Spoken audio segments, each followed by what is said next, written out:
diehards among you.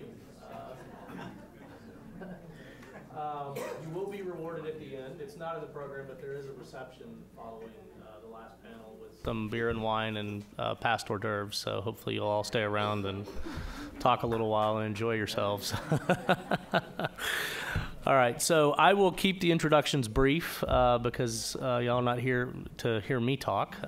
So with that, I'm going to go ahead and introduce Charlie Williams, who will kick things off for us. Thank you.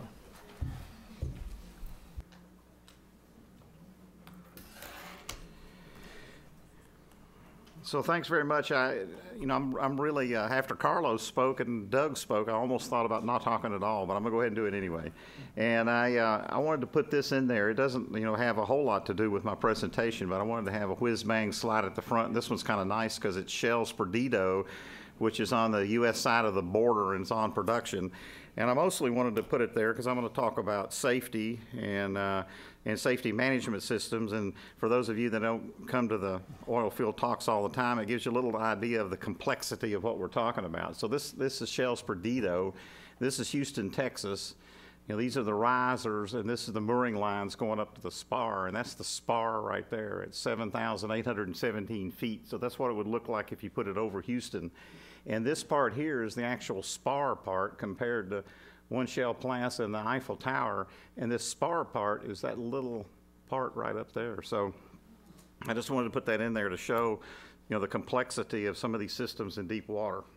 And then I wanted to show one other slide to start off with. And this is it's old data, but the trends are still right. And this happens to be just drilling data. But I wanted to make a point here. This data is about lost time incidents. So this is about individuals that get hurt and lose time from work. And you can see on this historical trend that in the industry, we've driven down lost time injuries tremendously over time as the staff hours that get worked, have tremendously increased. So the industry has been extremely successful at programs that protect people. And of course, this is really good and we really want to do this. So protecting individuals, we've been really successful. The thing is the kind of programs that protect individuals aren't the kind of programs that are at best at preventing major incidents, which are really systematic or system problems.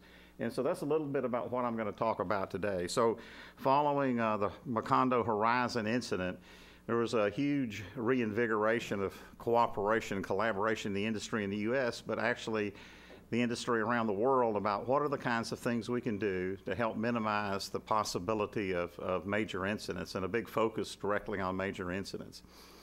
And I think two really good things happened that were good for safety, but they're also good for this opportunity that we've all talked about all day about how can we work together and have common expectations and maybe even similar systems that we could use to do this. And so two things happened, and you heard Doug talk about it, and you also heard Carlos talk about it. But one of them was performance-based regulation, and I just wanted to say a few words about what does that really mean. So most people in most regimes in the U.S. as well was prescriptive regulation. And this, this is not a bad thing. You have to have prescriptive regulation. But, prescriptive regulation is like the speed limit. So you set a speed limit and then you arrest people or give them a fine that don't follow the speed limit. So what we're talking about here is that you expect people to set goals. You expect them to work toward those goals, and you measure them against how they've achieved their goals. So you really, start putting the responsibility back in the right place, that people, should build good systems and run good systems and achieve their goals, and you measure them against their goals. So that's what this is really talking about. And the nice thing about this is you just give people a framework of what you want, and then you measure them against whether they've achieved that, and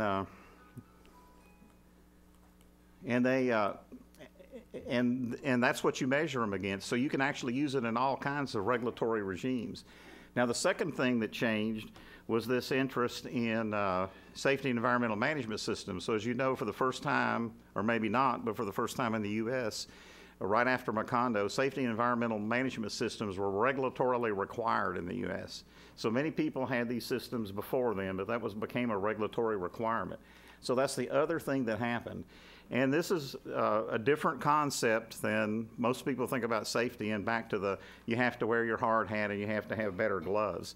This is a system that says you have to manage your business in a way that delivers safety and prevents major incidents. So it's saying that it's exactly the same principles. You have to plan, organize, implement, investigate, and continuously improve. And so it's not about setting a rule about everybody has to wear their hard hat or everybody has to hold a handrail. It's about running your business to deliver, safety.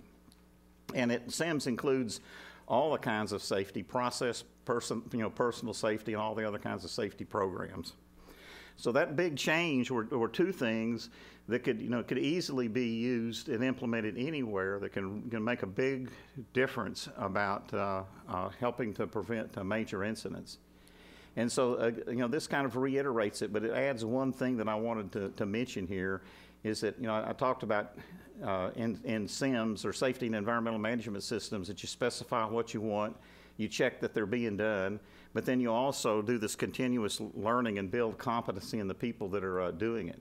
And so the one in the U.S., the framework here uses American Petroleum Institute Recommended Practice 75, and these are the elements. And so you're required to have these elements. And you can see they're elements you might expect: management of change, operating procedures, safe work practices, training, emergency response.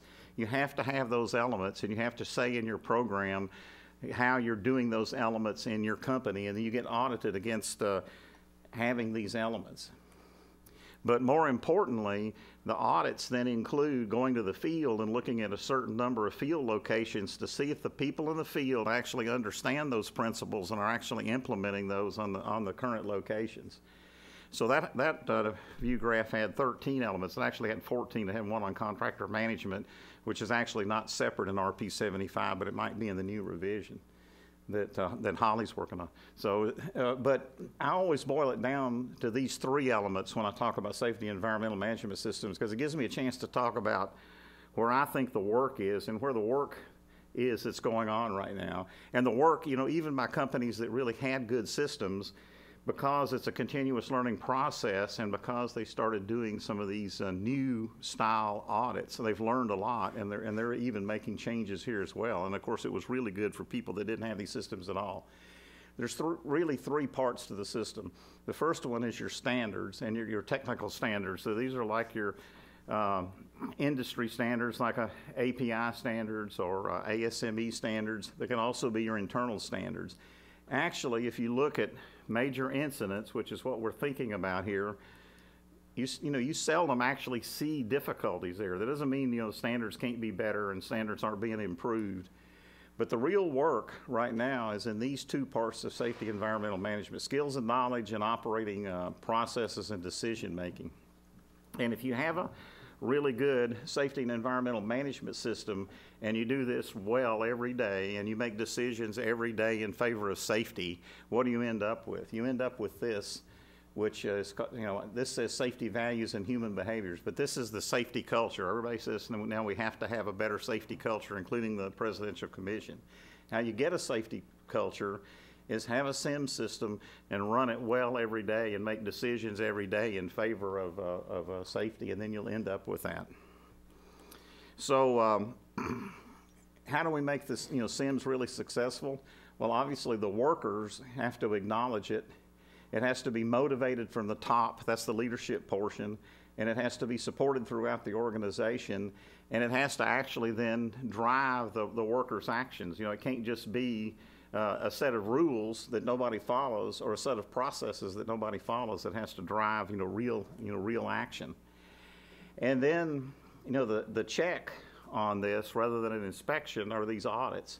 And so I am in Center for Offshore Safety now, and what we really work on at Center for Offshore Safety, which is an industry association, is accrediting audit service providers that do good SIMS audits and working on audit protocols about good SIMS audits. Because good SIMS audits, aren't inspections. A good SIMS audit are the elements of your system being effectively applied. So are you actually practicing your management of change in the field that you said you had when they went and looked at the office at what you said you had? So the way you do that is through discussing with the personnel that are actually doing the work, whether this has really been implemented. And then as a result of these audits, you feed this back to the management, and you expect this continuous improvement, and you monitor for it. And so the other thing we're doing is working on other kinds of safety performance indicators and learning from incidents and learning from near misses that can feed back into this system on a continuous basis and show in almost real time, do you have systems that are working well, and what do you want to, what can you learn about and how can you improve? And this is a picture of one of them, is our safety performance indicators. And it's too complicated today, I think, to talk a lot about this, but I think a lot of people have seen this before, but it's a really important principle. So this is what we want to prevent, is a major incident or a top event. What you want to do is build barriers so that you don't go to a top event. If you do go to a top event, then you want to build processes to address it. So this is where marine well containment and MSRC and all are on this side of the bow tie. Is if you do go to a top event, how do you mitigate the consequences? But of course, the key thing is working over here on establishing these barriers to make sure you don't go to a top event. Well, one of the key things is not just establishing these barriers. The key thing is just to measure this barrier performance. If you put these barriers in place, a good place to tell if you're managing things well is to see if your barriers are maintained and are in place. And if you measure the fact that they're not, it's a good measure that you need to really go back and work on your system. And so we're building indicators around that. Another key principle in SIMS that I wanted to be sure and talk about that's important is that a significant amount of work in the U.S. offshore is done by contract companies, not actually by the operators themselves, but the work's contracted out to various kinds of contractors. This relationship between the contractor and the company or the operator obviously then becomes the key relationship around managing safety. And so this little triangle here in the middle is this is called a lot of things, but a lot of people call this a bridging document. But the other part of SIMS is that when you have contractors, you have to sit down with them and talk about how does their safety management system and your safety management system work together? How are decisions going to be made? How are you going to manage change? How are things going to be done together? And one of the key issues, of course, is that on major projects, as we all know, you always have changes. So how you respond to those changes and make good decisions about those changes is a key part of delivering a good SIMS. And a lot of that results from good planning in this little triangle here between the contractors and the operators. The other thing I talked about was leadership. So the other key principle about this is leadership driving this. Now you have to have leadership at all levels, it's true. But you have to have leadership from the top on safety and environmental management systems. And we've put effort into to what is good leadership and how do good leaders behave around safety management. And we have a guideline that we have out there, and it talks about if you're a leader and you go to a field location, the kinds of questions you ask and what you talk about when you get to that field location drives your safety culture, drives your safety management system. When you go out there, you need to be saying, how do you manage contractors here? What are your major hazards here? What are your barriers to prevent those hazards from escalating into a major incident? How do you make sure those barriers are in place? How do you make sure those barriers are maintained? And that's what leaders need to be talking about. They need to be showing that they know what's going on there, that they care about SIMS, they care about the people, and they care about what the people are doing there, and that the people are actually following these processes. And so we have an engagement document for leadership at intermediate and upper levels to help with that. The last thing I was going to talk about, and I've got this little picture about a simulator, but I'll back up. So I talked about the work that's going on management of change and operating processes and decision making. The other one I wanted to talk about, and I was going to use the simulator for that, was this box here. So we've all done millions of dollars of training, and that's good. But what's really good is that people that are trained actually work the way they were trained. So it's back to this, what is real effectiveness? Real effectiveness is actually doing what you said you were going to do. And so the work right now in this area is how do you make sure that people can address all the kinds of situations that they might face? How do you make sure that people, once they've had this training, are actually executing the work, the way they were trained? So the work in this space, excuse me, we're actually working on how you could audit processes for this. But also, there's a lot of work in the industry now about using simulators and using just simulation where you put people in a room and call them in all kinds of difficult situations and see how they react and see what they do. So this has gone beyond training to really skills and knowledge or competency. And that's another key part of the work in the industry to deliver a good SIMS system.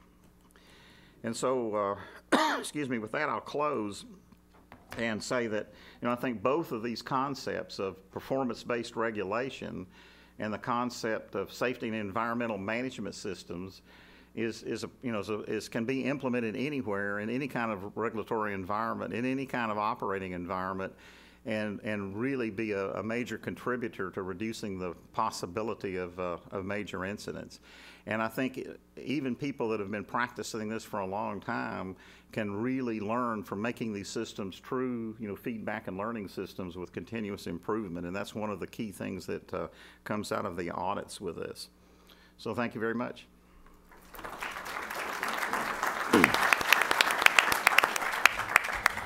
Thank you, Charlie. You can tell you speak about these issues a lot. I mean, I challenge all of you to say regulatorily required fast 3 times. That's that was impressive. And it also reminds me of just, I have 3 little kids, and one of the things we often, preach to our kids is, there's this saying, practice makes perfect. It's actually not the right way to say it. It's practice makes permanent.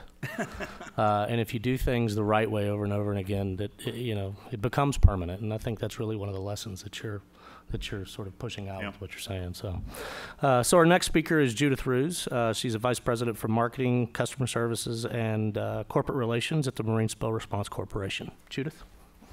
Thank you very much, and very nice to be here. And I kind of feel like the thorn between 2 roses with being with you 2 on a table. So but again, pleasure to be here. And obviously, prevention is the key with industry.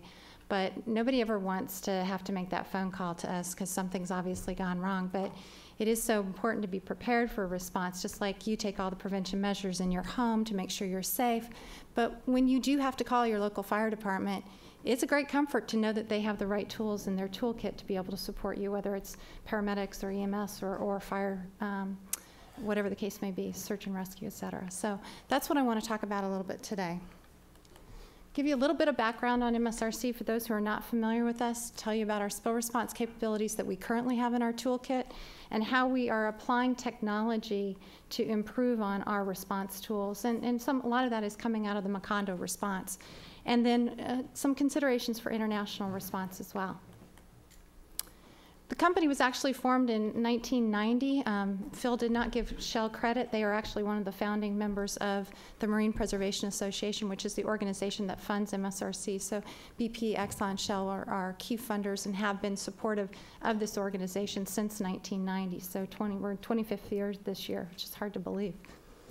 So we're founded as a not-for-profit to provide services all over the United States. We have 4 operating regions and operating in everywhere but Alaska, pretty much in the United States, and not in the interior as well, or in, the Great Lakes area. We've responded to over 850 spills since inception. Quite frankly, most of those are very small. So tanker spills are small amounts, non-tankers, some pipeline incidents and refinery incidents, and a lot of things that were caused by natural disaster. I want to highlight a couple of key responses for MSRC. In 1996, there was a tanker incident in Portland, Maine. We were the primary response contractor during that incident. And during Katrina and Rita, we responded to 36 different incidents for 22 separate companies. And I will tell you that that was while every single response site for MSRC had been taken out and 26 employees had lost their homes. So a sincere commitment on the part of MSRC and our employees to make sure that we were doing all we could to support our customers at the time. And during Deepwater Horizon, we were the largest surface response organization for BP, providing response to them. Included 12 of the responder class vessels. That was the big blue boats you saw on the opening screen. In fact, 2 of them actually came over from California through the Panama Canal just to provide that support. And over 11,000 employee man days offshore. So when you heard earlier about MWCC, they're below the surface. MSRC is everything surface and above. So just to distinguish between the 2 organizations, sometimes gets confusing for people. So these are our conventional response tools. Mechanical recovery, where there's open ocean, near shore capability, storage, controlled burning, as well as dispersants. These are the tools that we've had in our toolkit for many years. I mentioned 15, or that we brought 12 of the responder class oil spill response vessels. We have 15 around the country. They actually have dual recovery options now on board these vessels. We have the ability to use a Transrec skimmer and a J configuration with boom. Let's see if I can get this to work. We would use this off the starboard side of the vessel. You can see the Transrec going into the J configuration. And we've also modified the vessel to be able to use buster technology, which allows you to go through the water at a higher speed of advance, thus encountering more oil. It's very difficult to use this technology, though, in a highly debris-laden field. So making sure we have both options available is very important to MSRC, so you're ready to respond depending on what the circumstances are. The vessels themselves have significant storage, 4,000 barrels of storage on board, and this is a key factor in response. If you don't have any place to put what you recover, you could really be shut down from your recovery operations in a very, very short period of time. So it's always been a commitment of the companies that fund us and provide support to us to make sure we have enough storage. The vessel itself can accommodate 38 people and serves as a command and control center. It could actually sustain operations offshore for 28 days without any additional support having to go back in. And it also can be used near to shore because of the 13-foot draft as well. Storage, I mentioned, big thing. We also have a backup system for our storage, 16 ocean-going barges in the U.S. They average about 40,000 barrels of storage, and they're now in the Gulf of Mexico. They're outfitted, actually all of our barges are outfitted with skimming systems and containment boom as well for the company. We've invested recently in Norwegian busters. I heard a lady ask a question about Norway earlier. We have a very close working relationship with NOFO, which is the Norwegian cleanup company, and we work quite a bit with them on making sure that we learn from some of their experiences, because they have the opportunity in Norway to be able to actually put oil into the water and test some of these systems. And they've been very forthcoming to MSRC in sharing the data, allowing us to watch some of the oil on water exercises. And a lot of the newer technologies, or even some of the older ones that we've invested in recently, are actually have been, the experiences that they've had have been shared with us, so it's very helpful. They do go through the water quite quickly, 3 to 5 knot speed of advance, and this pocket for these Norwegian busters actually holds 196 barrels of oil. That may not seem like a whole lot to you, but in recovery terms, it actually is. I mean, some of the smaller oil spill response vessels operating in the U.S. actually just have very little more than that, so from a storage perspective. And you can use them with smaller craft and separate from the large recovery vessels if you need to. We also have a large inventory of near-shore capability, shallow water barge systems, fast response vessels, Marco skimming vessels. These units right here.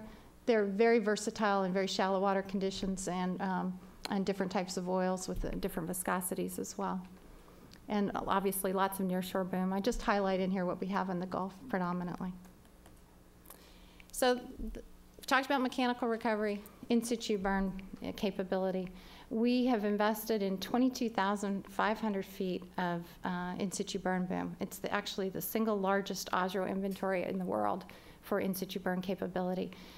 There's a great lag time between when you tell these manufacturers that you need the boom to when it can actually be delivered. So we wanted to make sure we had enough in place to plan for the 30 days requirement that our customers have. specifically in the Gulf of Mexico. But we've also sprinkled it about the U.S. We have some in Portland, Maine, some in California now, and then Hawaii in the Northwest. But it's easily transportable back here to the Gulf should something occur. We've also established strike teams. In situ burn is just one of those areas where we've established a strike team where we have experts from around the country in MSRC. We've got 440 employees nationwide. We train them to make sure that if an incident occurs in their specific operating region, they're able to mount the response, whether it's in situ burn, whether it's dispersants, whether it's remote sensing, and we'll talk a little bit more about that, or even barge skimming operations. We have a large inventory of dispersant capability. Obviously, it is regulatory driven to meet Coast Guard planning requirements to the extent that Bessie actually considers it in their response plans review. I'm sure they are looking at an entire systems approach, but the inventory itself is 6 aircraft that are dedicated in the United States, includes 2 C-130s, as well as 4 King Airs around the country, and a large stockpile of corrects at 9,500. So, how are we applying technology to these conventional response tools that I've talked about? We're applying it by purchasing newer technology skimmers, critical telecommunications capability, because most people don't realize the ability to communicate. We have 31 people dedicated to communications within MSRC. It's to make sure that we have the ability to provide the support to our customers, whether it's for a command post that's in a remote area, whether it's because a refinery fire has occurred, you name it. I think we've done it. Our guys have slept in cars post hurricane, so a strong commitment to making sure we have the data, the telephony. I always screw that up when I say it, so telephony. There we go. As well as the satellite communications capability and the radio support as well. And then we've established a remote sensing program to better help us position the assets we have in the oil. So these are some of the new technology skimmers that we've purchased. These are fuzzy disc oleophilic skimmers, actually built right here right over in the Gulf in Louisiana. And these are Lemoore skimmers. These are all oleophilic. They're great pieces of equipment. They're not always going to work in all conditions. That's why we have multiple types of skimmers in our system. You don't always want to put all your eggs in one basket. Having an oleophilic skimmer may work really well in one situation. It may not work at all in another situation. So the ability to pick and choose the response tool that you're actually going to use is vital. I will say right here at the bottom, talk about our use with platform supply vessels. This is actually a trailer unit with the skimmer on board, and it's got other packages you think in the back that you can't really see. But we're able to go ahead and put that entire trailer unit right onto the back deck of a platform supply vessel if we need to identify a vessel of opportunity at the time. And we have 8 of these stationed in the Gulf of Mexico. So in addition to that tier of dedicated response vessels that I showed you earlier, we're adding to it by making sure we have prepackaged capability for some of the, for a very large incident, obviously, with vessels of opportunity. I already mentioned a little bit about this, but this is one of our communications suites. We are able to come, we have 7 of these around the country. 3 of them are here in the Gulf, if you include Miami in that. 1 in Houston, 1 over in Lake Charles, Louisiana. They have incredible capability. We can go into a site and establish 96 telephone lines and set up in about 4 to 8 hours, depending on the situation and what services are actually needed.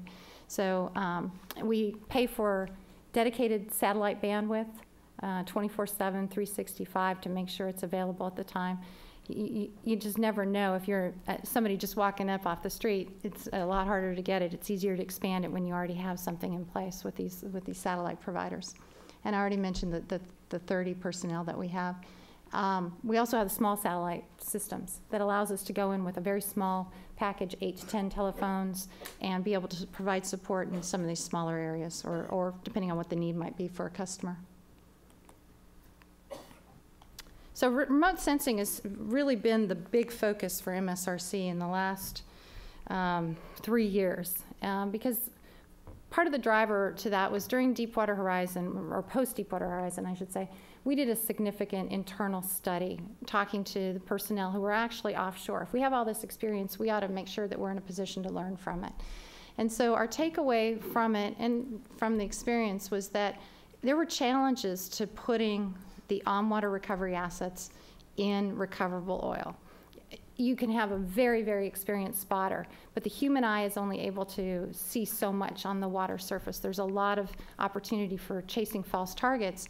And when you're only operating with somebody in a plane during daylight hours, you may be losing a significant part of the day by not being able to have another tool that actually helps you ensure that it's not a false target and that it is recoverable oil.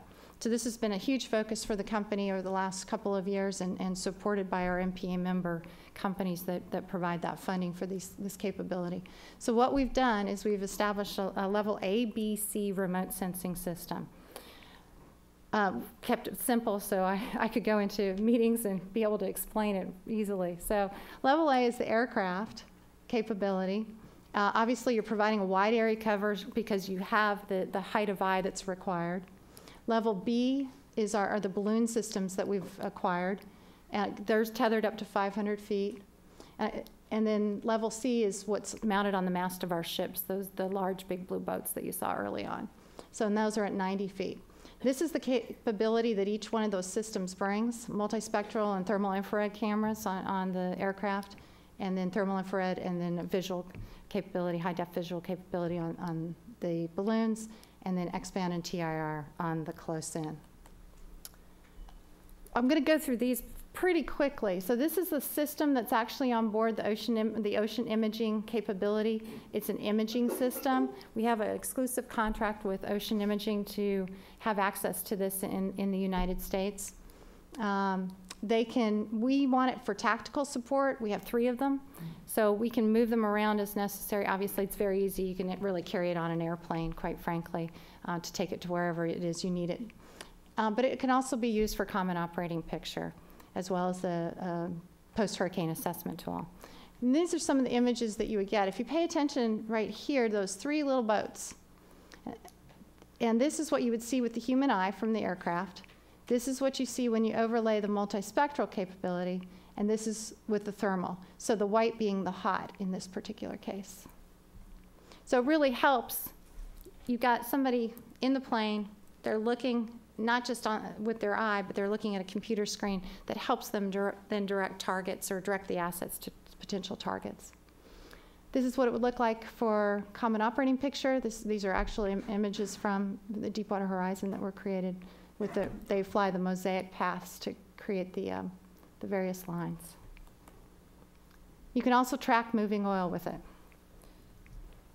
Another advantage, because that's always part of the challenge. And the good thing about this capability is if weather conditions permit, you can actually put the bird up in the air, so to speak, and at first light, even if you're not skimming overnight, you have the opportunity to make sure that your skimming assets are in position to start skimming as soon as first light hits. I'm going to show a very, very short video if I can make it work. Maybe I can't make it work.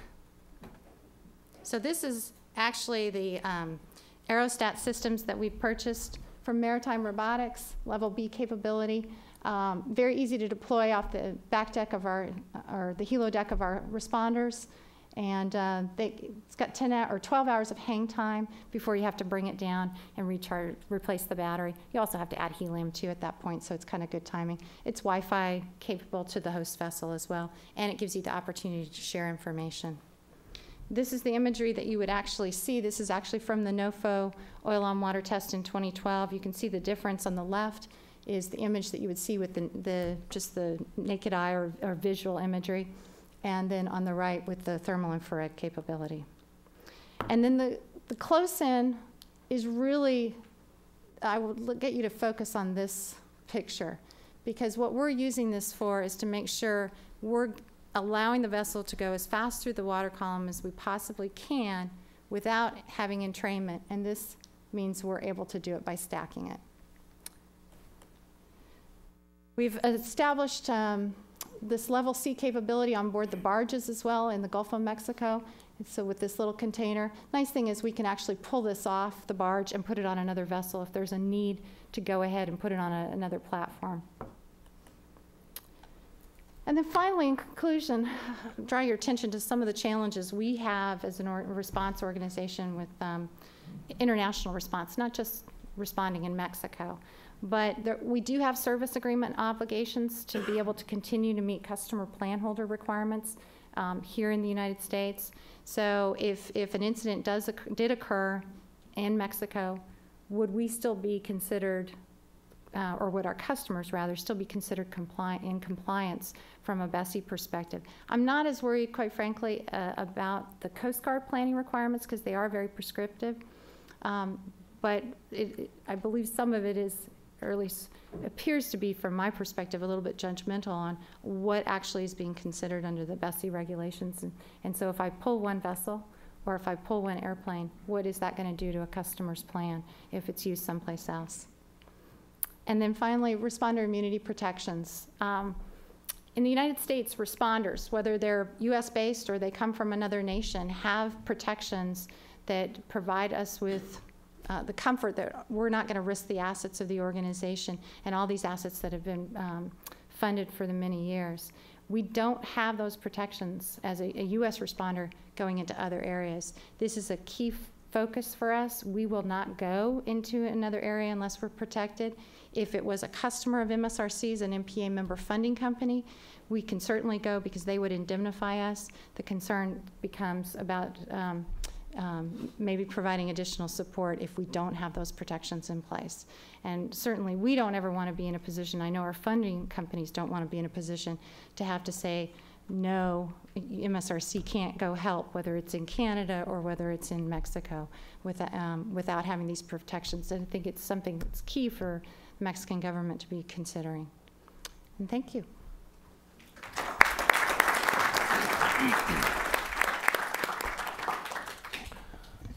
Thank you, Judith. I've got some questions for you, but we'll hold those to the end. Our next speaker is David Miller. He's the Director of Standards from the American Petroleum Institute. David? Thank you.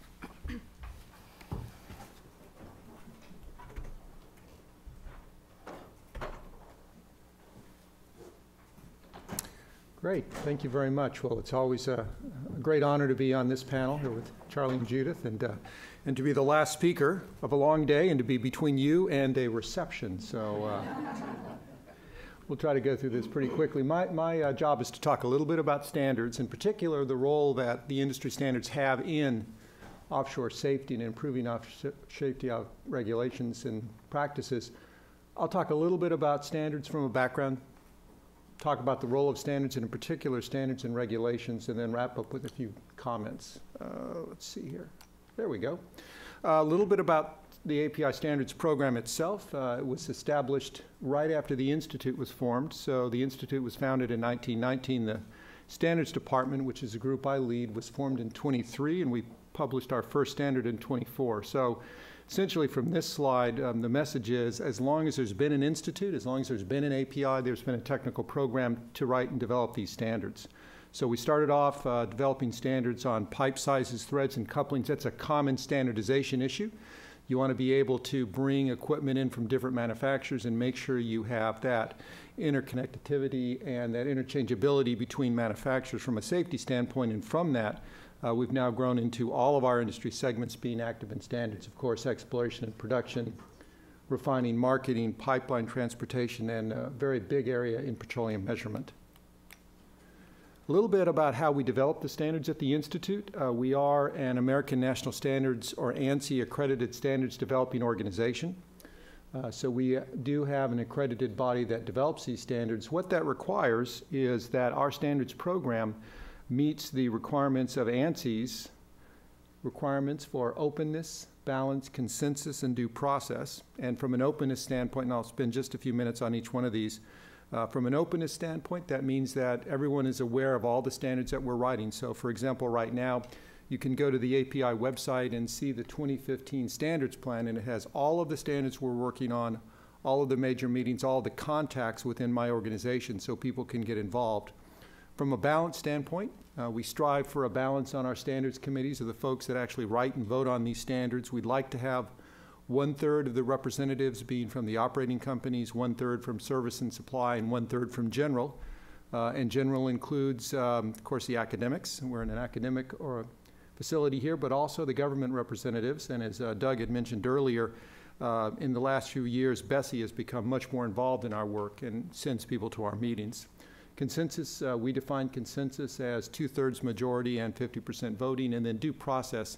And what due process means is that when our standards are out for comment and out for ballot, and right now I'm going to mention one in particular, that is, everyone who writes in and provides a comment, whether they're a voting member or not, we have a responsibility to respond back to them as to how their comment was treated, what their next steps are, what are the things that they can do to be more involved in the process, and that's very important. We have approved and published procedures that are on our website. We have to update our standards every 5 years, although many of them are updated more frequently than that. And then finally, our program, speaking of audits, and Charlie talked about audits and inspections as he heard earlier, our program is audited on a regular basis by ANSI. So they'll come in and they'll select representative sampling of the standards published since the last audit and really validate that we've followed those 4 criteria. And we have our next audit this fall, so we're looking forward to that, making sure we have all of our documentation in place. But now I'll get to what we really want to talk about today, and that's the role of standards in improving offshore safety. And we like to think of our standards as part of the 3-legged stool. So we're going to have standards in the area of prevention, obviously intervention, and finally in the area of response. In the area of prevention, I'm going to talk about these documents in particular. I'll go through them as we get to each slide. I'll just mention the Center for Offshore Safety. You just heard a lot of great information about that. But as Charlie mentioned, that program is built on API Recommended Practice 75. So again, it ties back into a standard. We've got a couple of new documents on intervention and then quite a bit of work we've done in the response area. So when we talk about prevention, what are the key documents? Well, here are the documents right here that I would mention. I'm not going to go through each one of those, but I will highlight just a few built on the kinds of things that we've talked about earlier today and throughout this whole session. The first document I always like to point to is Specification 14A. That's our subsurface safety valve equipment standard. It's in its 11th edition. So this is the standard that governs the equipment that the oil companies use to close in the wells when they have a storm coming in. And that has been an extremely successful program. We've had many storms in the Gulf. We've been blessed the last few years not to have too many. But when those do come in and you do shut these wells in, these are the systems that make sure that you can safely leave the platform, come back, do your repairs, bring it back online, and not have any spills. We then have a whole series of documents tied into things like the blowout prevention standard. That's now standard 53, so that was upgraded from a recommended practice to a standard in the sense that some of the learnings coming out of Deepwater Horizon told us that we needed to have a little more rigor, a little greater specificity in that document. 65.2, which is a highly technical standard on flow zones and making sure that the fluids stay where they're supposed to. And then to get to a couple of the points that Charlie talked about, 96 on deepwater well design and construction tells you how you should be designing these wells. And in particular, you remember one of the slides Charlie had showed the interface between the operators and all of the contractors out there. So we developed a Bulletin 97, our well construction interface guidelines document. And what that document does is it explains that your operators will have a SIMS program. Your contractors should as well, and before you start work, you should sit down with those, look at them, and make sure that you've got good coverage everywhere, and you don't end up in a situation where one party thought the other party was taking care of something, and then you end up with something being missed. And then finally, we published a standard on quality systems for service and supply organizations, because again, to Charlie's point, most of the work done out there is done by these contractors. So we wanted to have the same kind of quality program that we now have for the manufacturers of equipment. So for example, Specification 14A, those subsurface safety valves are built under an API program and are able to have an API monogram or stamp on them that they meet the API standards and are manufactured in a quality program system. We also now have that same opportunity for the service and supply folks. So I'll just put that up there for a minute. That's that great message about the Center for Offshore Safety. It's been a tremendous program for industry, and as I've got on the bottom there, it's based on API RP 75, the SIM standard, and as Charlie mentioned, that standard is undergoing a review right now and being prepared for revisions over the next 12 to 18 months, I think is roughly their timeline. So again, as I mentioned earlier, openness. If there's folks here that are interested in any of these standards, anyone's in particular, would be happy to take your business cards, put you on the mailing list, tell you how you can get more involved in our standards program. One other part of openness that I forgot to mention that I should is that you don't have to be an API corporate member to have full voting rights on these standards. We love our corporate members. We have about 650. We'd love many more, but we don't want that to ever be a barrier to working on these programs. So you can come and have the same voting right as anyone else if you just have the expertise and can participate in the process. Moving to intervention, we have a couple of documents I'm going to mention. The first one is 17W, subsea capping stacks. You've heard a lot about capping stacks over the course of the last day or so. This is the recommended practice on the design and manufacturing of those devices, and of course they're now being built and deployed through all kinds of different systems of marine well control. Helix, I think, is another organization that does that, so this is the standard that covers that. And then one of the other key learnings that we had coming out of the Macondo and Deepwater Horizon was that some of the remotely operated tools and interfaces on the subsea production systems weren't matching up. We were going out to do what they call stabbing, and some of the equipment wasn't standardized, and so you'd send the equipment down there and it wouldn't do the job. So we've now updated that recommended practice to make sure that all of that equipment has that interchangeability. Moving on to response, we have a new recommended practice that was published in 2013 on personal protective equipment selection for oil spill responders. We want to make sure that those folks are safe out there. We appreciate the work that they do. And then we had a series of joint industry projects looking at different aspects of the response to Macondo, and one of the things we did was produce a whole series of technical reports on spill response planning, oil sensing and tracking, dispersants, an awful lot of interest on dispersants, in situ burning, mechanical recovery, shoreline protection, and alternative response technologies. And we think that this work is so important that these whole sets of reports are all available for free download at that website right there, Oil Spill Research and Development at theapi.org. So again, all this information is out there, and that's part of what we want to do to respond. So of course, first you want to prevent anything, then when it happens, you want to respond. Talk a little bit about the standards in progress that we've got. You'll notice, I'm not going to go through each one of these, but you'll notice an awful lot of them start off with 16. So that's our subcommittee 16 on drilling well control equipment, which includes the BOP systems. You'll notice that essentially all of those documents are being worked right now because we learned an awful lot, not that you want to have accidents to learn from, but you certainly want to learn from those accidents and incidents. We learned an awful lot during Macondo, and we're updating all these documents. In particular, 16C on choke and kill systems should be published this year. Several of the rest of these are also soon to be published. But one of the key things that you heard about earlier today from one of the first presenters was the concept of lifecycle management. So we're developing a standard on lifecycle management, which will be a first edition. That's the one I've got listed there on the bottom. And it's going to be a management systems and process requirements document. It's going to look at system requirements to identify the continued conformity of a product throughout its life cycle for going back to the original or current manufacturing design requirements, original or current product standards, and regulatory requirements as applicable. And the reason we've got the last one there is we know that certainly BSEE is very interested in life cycle. And the perspective is an industry took this assignment on in 2012 to write this standard was because of APIs, technical standards, and our certification programs, we tend to know an awful lot about the equipment as it's manufactured and installed. We don't have nearly as much information as we'd like to have on the life cycle of that equipment once it's installed, how often it's taken out of service, what service records are maintained, who's got those records. And so this is a standard that is out for ballot right now. Comment only, because we're still trying to understand it from an industry perspective, and I'd encourage everyone to go to our website and take a look at it and provide us comments, because we really want to get a good sense of what equipment should be applicable in the lifecycle management perspective, and in particular, what are the different appropriate levels we can identify. So this is a new document that we're developing right now, and as I said, we know we've got an awful lot of regulatory interest in it. So speaking of regulations, and then I'll be wrapping up, and we'll take a few questions and then head to the bar, as they say. API standards and their relationship to regulations. So we've had a lot of talk today about regulations and what's being developed, you know, as Mexico moves through their process of their changes. But first and foremost, here in the United States, all API standards are voluntary. That's an antitrust issue. You need to make sure that there's no barrier for anyone to enter into the industry, so the use of the standards are voluntary.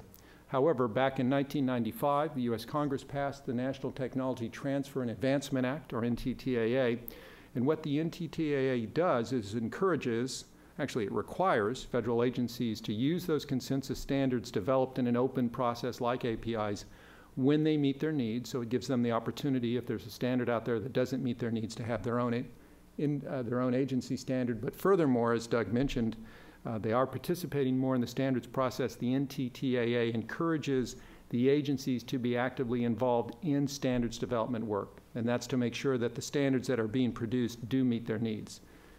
Took the government a little while to get stood up on this since it was passed in 1995, but since 2000, the U.S. federal government has doubled its use of consensus standards and increased their participation.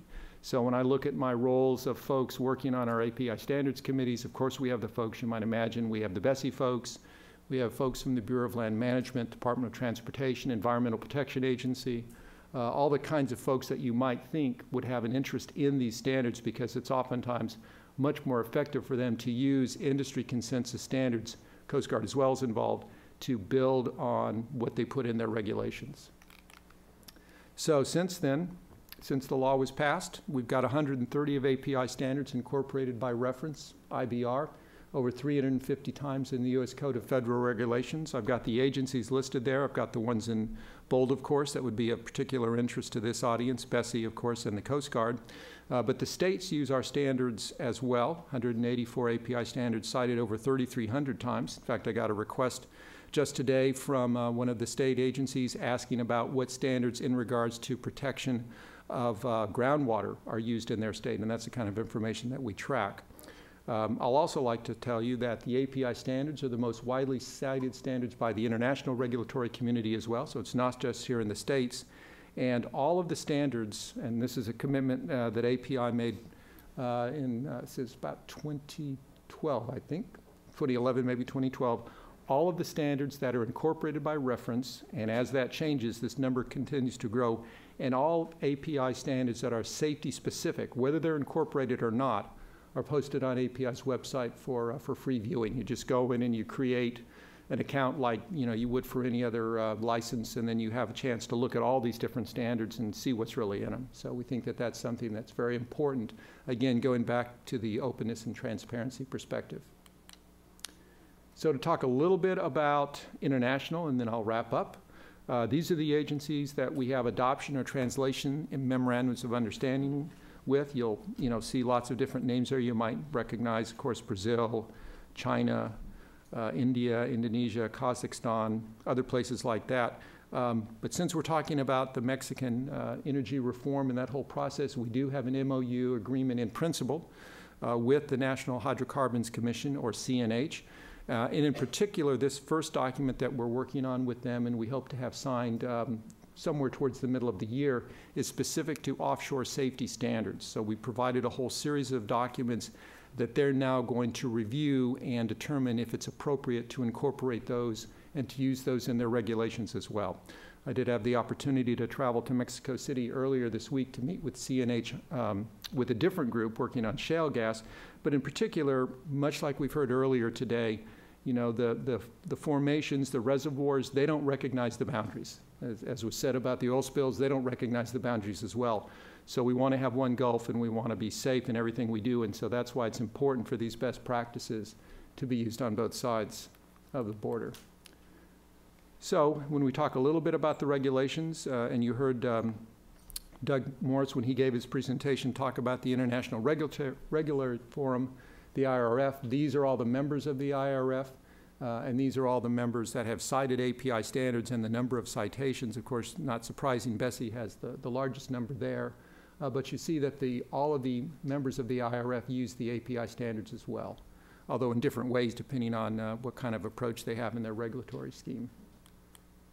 So, concluding here, I'm giving you back just about 5 minutes so we can have lots of good Q&A. We feel that the API standards represent industry's collective wisdom on operational practices and standards developed and refined over many years. As I said with my very first slide, as long as there's been an institute, there's been a standards program that's a very important part of the institute. They are a key part of our efforts to improve offshore safety with the approach of prevention, all the standards that we've developed to prevent something from happening. Intervention, so what do you do when something has happened, and then response, what do you do when you follow up? And then finally, since we're talking about regulations, they're the most widely cited standards by the international regulators. And we're also updating our standards program. For example, I was speaking at lunch today with the table I was at about the number of offices that we have globally and our strategy to better reflect the global industry, because we really want these standards to represent best practices around the world so that they can be more readily picked up by all the different regulators and we can all operate more safely offshore. So, thank you for your attention. There's our website, api.org, our online catalog, our main number, and of course, my email address is simply miller@api.org. So it's very easy to remember and to get a hold of us. Thank you very much.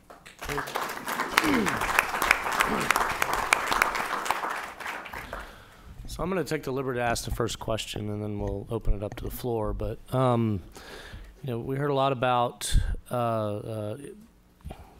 basically how we've addressed these issues domestically and best practices and things of that nature. But to put it in context of the day, I'd like for you each to take a moment and address how the different issues that you discussed in your presentations actually apply south of the border. In particular, you know, Judith, for example, when you think about spill response capabilities, you know, what is being done to ensure that those capabilities will be able to transmit across the border and actually expand, because there's only limited resources, and as large as you said the fleets are, we're potentially seeing a fairly rapid growth of offshore activity south of the border of the next decade. So I'd love for each of you to sort of address those issues if you could. I guess I'll start. I guess continuing on along the theme of the last page of my presentation is, you know, if a customer today was operating in Mexican waters, one of our customers that's already funding us, we could actually go ahead and move those resources into Mexican waters, as long as we had the proper indemnifications. But if it was a non-customer, it might involve the Coast Guard coming to us. I don't know to what extent the Coast Guard fund could be open to pay MSRC for those resources. I think if it was in U.S. waters, and maybe the Coast Guard would want to provide some comment on that, but if the spill migrated into U.S. waters, I believe the fund could be used to have MSRC go to work. But I think until you eliminate some of those barriers to our ability to move those resources in and make sure that we have the appropriate protections, we would be stopping at the border. We could not go any further. We have been in talks with Pemex, actually, because they're interested in making sure they have the ability to call us if it does migrate into the U.S. Interesting. So well, I guess I'll go next then. So and we've had a lot of discussions actually with Mexican regulators about SIMs, and so it's going well on the discussions with them. And you know, many people ask me, well, you know, when are you going to work on an Arctic, you know, safety and environmental management system? And I say, well, you know, a safety and environmental management system you can use and implement anywhere. You know, it's just you know, it's doing your you know, your job, managing your system to deliver safety. So it's not easy, but it's a simple concept. So I think portability on that and portability on performance-based regulation is really good. And in fact, Carlos said they already had that. I guess what I would say that worries me, that I do, you know, and the reason I want to really push more collaboration and more cooperation and more communication internationally on this subject is, you know, it's not a new subject for many, you know. I mean, you know, many of you remember, you know, after Bhopal and the transition to process safety, and a lot of people think about this as, well, this is process safety, or they think about this as something else. And SIMS is really not, you know, that. And, you know, that's part of SIMS, but SIMS safety and environmental management systems really transcend that. And I get worried. So I know I was looking at Carlos' slide, he was talking about auditors. And one of the issues we've had with doing good management systems audits is getting people to understand that it's not about the checklist. It's not about, going down and saying 13 elements, yes, yes, yes. It's about being able to be insightful and measure the effectiveness which those programs that the companies have described are actually being effectively implemented in the field. And it takes, a certain mindset, a certain kind of skill set in the auditors, and a certain kind of understanding in the auditors. So I think it's incumbent on us, if we're going to make these systems work around the world, we need to have more discussions about that. And it's part of, we've done the first round of audits in the U.S. They're done, they're every 3 years, and they've just been completed. And that was one of the key learnings, is that which was good. We wanted to learn from the audits, and that was one of the key learnings, is that it's really difficult in people's mindsets to transition from inspections to management systems audits, and it's really difficult for people to transition from you have to wear your hard hat to we want to do management of change here, and we want to do it well. And so anyway, I guess what I'd say is I think there's a big opportunity for a lot more conversation to make it, even though it looks like a simple idea, to make that clear in everybody's mind. But those conversations are going on, and there's huge interest, and we have huge interest from many other countries, and they've taken our tools are available on our website as well for free, and many people have taken them and used them, and they're using our audit protocols and all around the world already.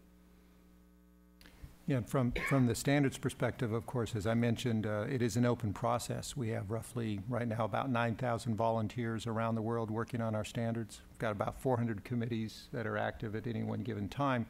So first and foremost, there's no barrier for people to participate. Our balloting is all done electronically on a website. We do an awful lot of net meetings and conference calls, things like that, to minimize the travel. So that's the first thing. The second thing is, as you saw in my slides, we do have a series of MOUs, memorandums of understanding, that we've developed with different agencies, and we're looking to do more in Mexico in particular. As I said, we're discussing one right now. I've got one in principle with CNH on offshore safety. I was meeting with them earlier this week in Mexico City on shale gas regulations, because we have a whole series of standards on shale gas. It's very interesting down there, and as was said earlier today by some of the presentations, the transformation is happening very quick, but they're also really looking at it specifically on how they can take learnings and best practices from other places and incorporate that into their work. So they're looking at those standards. And then finally, they're just standing up a new group that we'd be interested in talking to them with, and we've been invited to participate in, on measurement. And the reason I mention measurement is it's extremely important to make sure what's coming off those fields and that's properly accounted for. But our measurement group, our Committee on Petroleum Measurement, was a little forward thinking. About 10 years ago, they put together a Spanish translation working group. And so we've now translated about 26 of our key measurement standards into Spanish. These are the documents that provide guidance on custody transfer when you're taking something off a field and you're accounting for it. And so we've also got other documents that are also translated as well, because it doesn't do you any good to say, well, we're open and we have an agreement with your agency, but everything's still published in English. So we've done these translations, and we'll continue to do those as well. Great. I'm going to open it up to the audience. Right here first. All right. Thanks. Well, first, just briefly on the question that Judith posed, the Oil Spill Liability Trust Fund can be spent to protect U.S. waters. It doesn't matter if you're protecting it in U.S. waters or nearby. So that one is one that we answered through that Caribbean work. But then we heard a lot about performance-based regulation versus prescriptive, and you mentioned that for the stuff on the right side of the bow tie, it's quite prescriptive, at least for the Coast Guard, as to what capacity of equipment is required. Has there been any thinking as to how much performance-based regulation or requirements might apply for the emergency response side of it? Would that be a field that could be a growth area in the future. I know we've worked with some of the systems thinking that might be, a successor to just very prescriptive response standard, but I'd be interested in any that want to tackle that. I guess I'll take that. I'm not sure you'd really classify it as performance standard, but Bessie is, as you're probably aware, is working on with the Coast Guard to a certain degree, on a new system of judging the efficiency of a skimmer. Previously under what was called EDRC, or Effective Daily Recovery Capacity, you just took the throughput of the pump that's attached to a skimmer, derated it to 20%, and that's the effectiveness of the skimmer. It had absolutely nothing, quite frankly, to do with the effectiveness of the system or the skimmer itself. So it's and I forget what ERSP stands for right now, but this is the study that they're engaged in now to take a look at the entire system approach to spill response. The storage that's attached to the vessel, not just the skimmer that's on the vessel. The encounter rate, the amount of swath width, thank you. Thanks, Bill.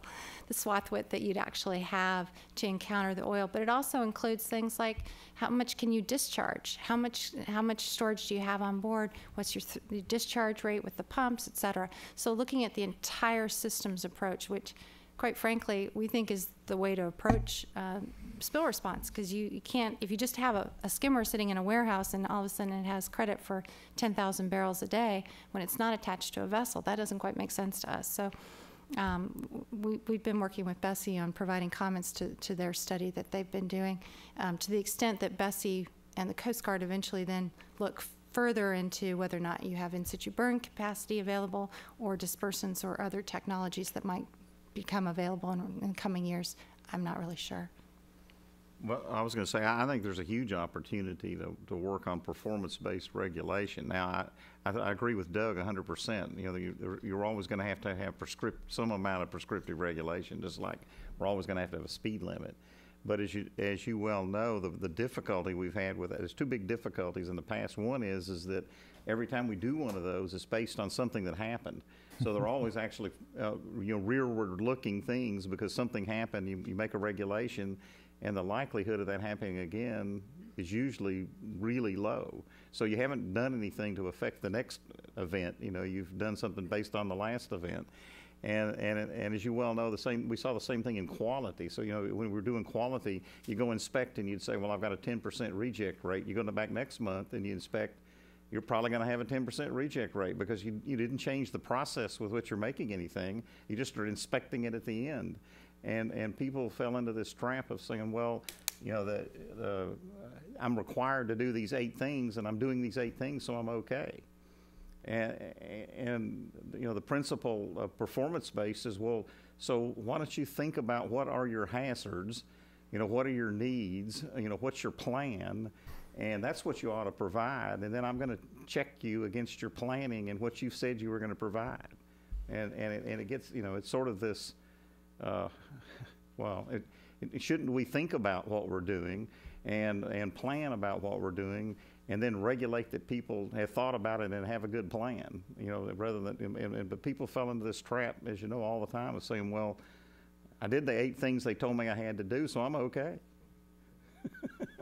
Yeah, I'd comment a little bit. The API standards policy is that we develop our standards in performance-based language to the maximum extent we can, because it just makes sense. There's always going to be some very prescriptive requirements, especially when you think about tolerances on threads and things of that nature, so you have that interchangeability.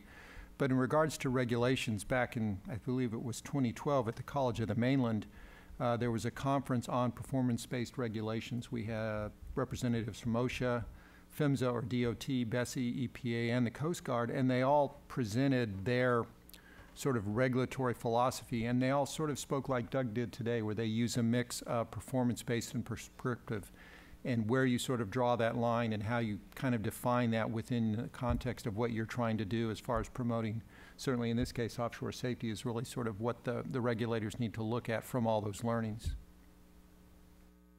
I'm not against inspection, by the way.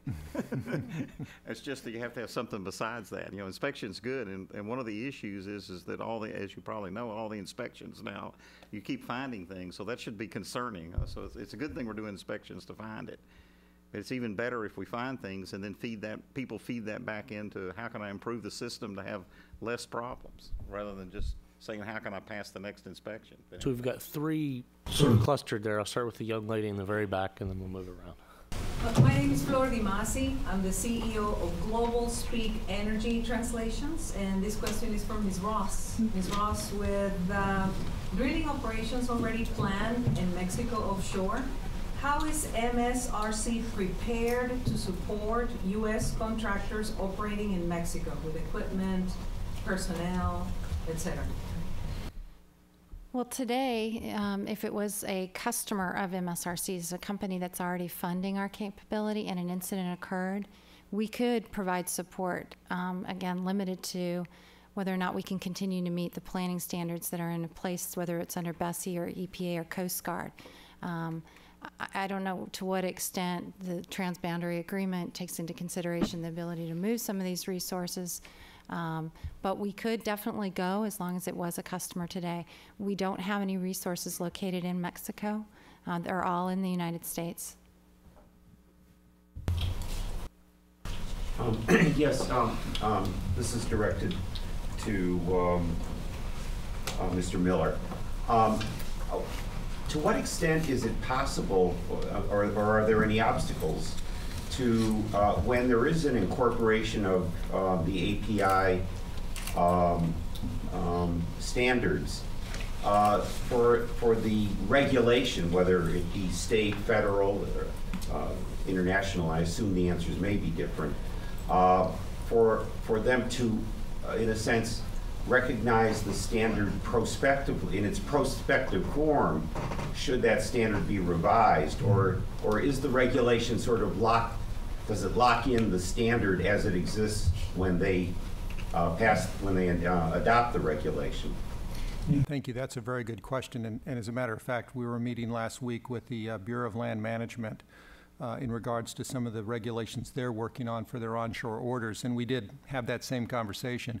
And what I understand is that I believe it's the Administrative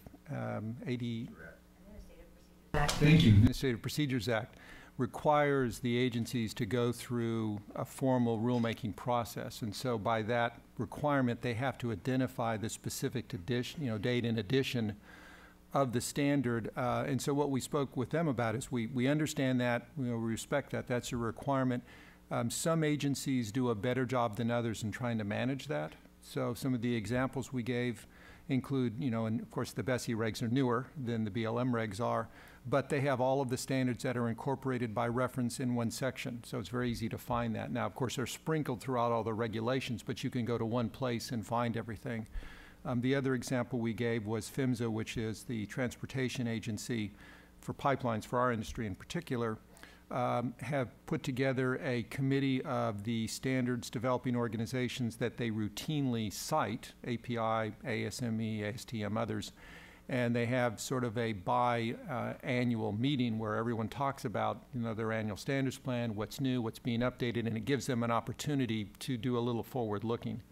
But as I understand it, there's a real hard barrier from a legal standpoint of them simply saying, refer to API recommended practice 123, current edition, because they want to make sure that they've not only met that requirement, but that they understand what's in that current edition, because here in the United States, certainly, when they incorporate a standard by reference, it's as if they wrote that entire standard into the regulation. So they need to have time to understand it as well. Yes. Hi, this is both for Charlie and then another one for Mr. Miller if I have time. I'm Jacqueline Weaver. I teach law at the University of Houston Law Center. So I always get the question from students about these performance-based standards. What is a performance-based standard? And you can read the entire SEMS rule and all of the elements required, and you will not find a performance standard in the rule. It's a planning system. It's a processing system. So is the standard set by, what would you think the standard should be? That all operators out there should be reducing risks to as low as reasonably practicable, and that is the standard, which even if it doesn't no longer, if that standard, is that a performance-based standard? That's my first question, and then I'm going to tie it into the standards that are getting developed. operators have a duty to always reduce risks to as low as reasonably practicable. So, I mean, the way, to me, the way it works, so I mean, really the two standards are, right now there's 13 elements. So there's 13 elements in the API Recommended Practice 75. So you have to at your the head office of your business, you have to show that you have a safety and environmental management plan that includes those 13 elements, like management of change, and describes how you do that in your company. So you have, that's actually that's the expectation that you'll have that. And then the test is the audits, and the audits go out, and see, on your facilities, if you're actually doing management of change the way you described you were going to do management of change in your company. So the expectation is that your management of change system delivers the risk that you think is right, for your business. And so and that's where it becomes a little bit difficult, because so people would need to make a judgment about, well, yes, this is a good management of change. You have a management of change system, but it's also a good one. Huh? And so that's where it gets into actually performance based. So there's two parts of performance. One is, are they actually doing it, and two is it delivering what your expectation of result was. But I think that I worry about, personally, this is my personal view, I worry about a LARP, because the engineering concept is really fit for purpose and safe. So we should be building things that are fit for the purpose. The performance ought to be it's fit for purpose and safe. And I don't see having a goal of as low as reasonably practical. If it's fit for purpose and safe, it's fine. I mean, that's the way things are. I worry about the people's thinking about that. I always use the example, if I have a 5-year-old car, my airbag, I think my airbag's perfectly safe. The government thinks it's perfectly safe. So I don't have to go buy a new car every year to get the latest and greatest a LARP airbag. And so that I worry about the concept. But it does get difficult from a legal perspective about how you enforce. Because the enforcement right now is, yes, you have the system, and yes, you're executing the system that you said you had in the field. And the problem with that is it's not a standard at all, because it really is almost approaching check the box. You have a system, but we don't know if your system lowers risks to as low as reasonably practicable, which is what a lot of, if you read industry reports, what they say they do in their health and safety reports is, our principles are to lower risks to as low as reasonably practical. I mean, that's what they say they're doing. So the whole SEM systems, it strikes me, is doing a lot of auditing, and it's checking if you have a management of change system, and you may be implementing it beautifully also, but it's not a system that reduces risks to what the Mexicans were saying they would find as an acceptable risk. All this morning the Mexicans were saying we have a risk-based system that's going to deliver acceptable risk, and there's always some level of risk. There always is. So what is that performance-based standard that is driving offshore safety? And so that's where I'm going to Mr. Miller on this performance-based standards. Is API developing standards for precursors, which would let you know whether these systems are working or not? Because if you have good precursor data that's required, and it's uniformly required, near misses and this sort of thing, that has to be in these plans, then you can start measuring if the plans are working or not before you have another disaster. And what I don't see in this whole system is any performance-based standard, and everyone always asks me where it is, and I'm lost. Well, can I say something about it before David? So COS has two sets of indicators. We have safety performance indicators, and we're moving those into precursor indicators. And the example I'd give is maintenance on safety critical equipment. And so if you're measuring maintenance on safety critical equipment and you're in fact not doing it, then you have a precursor event that says, I have a safety management system that's not delivering what I want. It's not delivering fit for purpose and safe because I'm not doing the maintenance on my safety critical equipment. And we're planning to add, more of those. So we're going to add those kinds of forward-looking indicators. And we already have this learning from incidents, which includes near-miss incidents. So we collect near misses in addition to incidents. And in those incidents, it says what were the SIMS elements that failed, because invariably it's teamwork, communication, leadership, decision making. That's always what it is, and it identifies that in there. And then that you need to go back and work in your system on how I do decision making. So I think it actually does have really clear performance.